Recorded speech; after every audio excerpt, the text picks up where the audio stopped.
É muito partido, né, Zé Maria? Bom dia.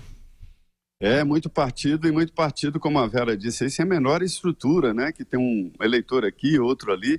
A gente vê claramente que a legislação facilitou esse balcão do negócio, que eu chamo aqui de lojinha, né? Cada líder tem a sua lojinha e vende siglas nos municípios, nos estados, e todo mundo pensa que eles só ganham dinheiro com o fundo eleitoral, e fundo partidário não. Eles ganham vendendo siglas, e eu sei de casos até, para tirar candidatos do páreo. Oferece a vaga para um candidato preferido, ele se anima, se filia e depois de fim do prazo de mudança de partido diz, olha, você não vai ser candidato?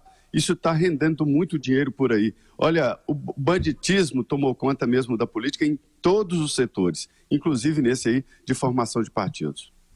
Professor. Não, é só uma das razões que falava do nascimento do regime militar em 64, que se falava muito antigamente, basta olhar as interpretações que tinham, era do excesso de partidos políticos que gerava ingovernabilidade. À época, em março de 1964, tinha 13 partidos no Congresso Nacional, 13 partidos, 13.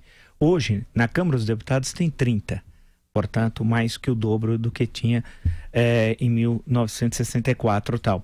O senador Cristóvão Buarque fala, olha, ao invés de fusão vai haver um acoplamento. A expressão é boa. Não vai haver fusão. É um acoplamento. Porque o PCdoB vai para onde?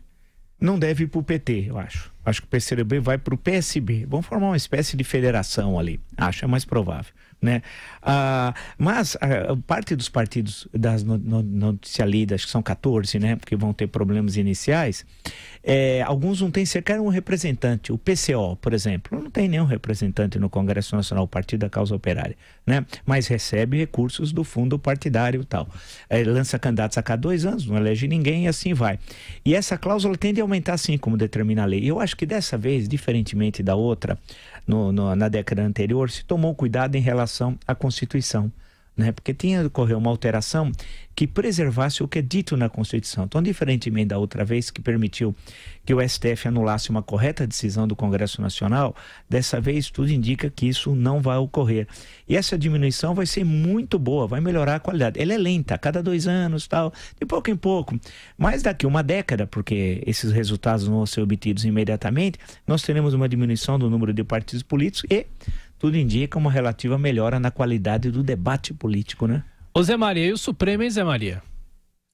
Pois é, olha, uma reação muito forte aqui, mas eu achei interessante com uma reação de bastidores. Muitos ministros criticando aí falas sobre o fechamento do Supremo, né? Falas ditas pelo filho do Jair Bolsonaro, que desautorizou essa fala, e depois o próprio deputado reeleito aí, o mais votado do Brasil, amenizou dizendo que ele respondia uma pergunta absurda.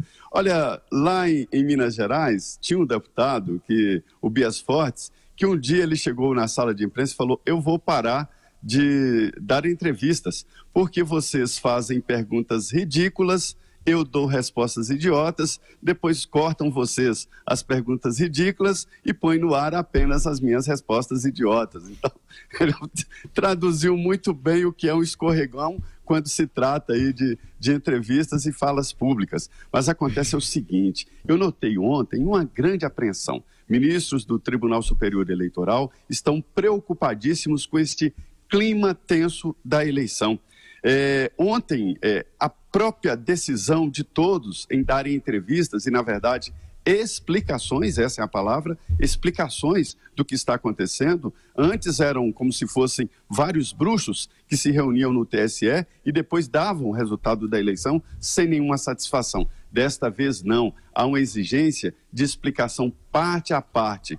E houve ali uma indicação de que só se aceita um resultado das urnas. Se houver outro resultado, haverá problemas. E quem prometeu botar fogo no país pode ficar queimado e está acuado. A grande preocupação da Justiça Eleitoral, segundo notei lá, foi a segurança e ali a comprovação de que a urna eletrônica é segura e não provocou fraude. Esta é a grande preocupação, essa explicação. Até já, Zé Maria, até mais tarde.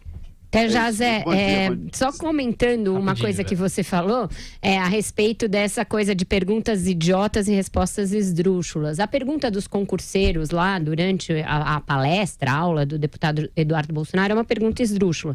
Porque pergunta se o Supremo poderia impedir a posse do Bolsonaro caso ele tivesse sido regularmente eleito. Para isso, era só dar uma resposta não idiota, né? Uma resposta sensata. Quer dizer, essa sua pergunta é idiota, não cabe resposta. Próxima pergunta, não por há favor. chance, né? Não há chance disso Exatamente, acontecer. era uma resposta fácil de dar. Zé Maria, boa semana, bom trabalho. É isso, obrigado.